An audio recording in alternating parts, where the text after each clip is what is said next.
ما در جایی که قول امام ابو حنیفه رحمه الله و هر امام و عالم، هر کسی که است که خطا شده باشه نمیگیریم.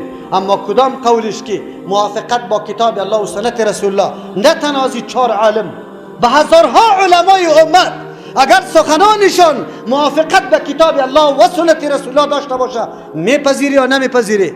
احترامش داری یا نه که توهین میکنه؟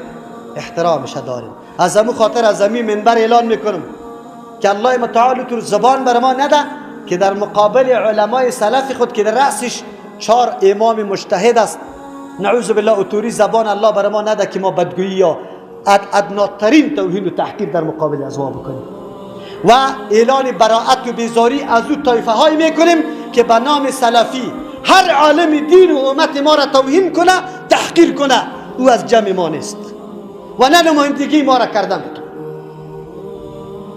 ما به کل علمای امت احترام قائل هستیم، اما معصوم نمیداریم شه خطا شده، خطایش نمیگیریم.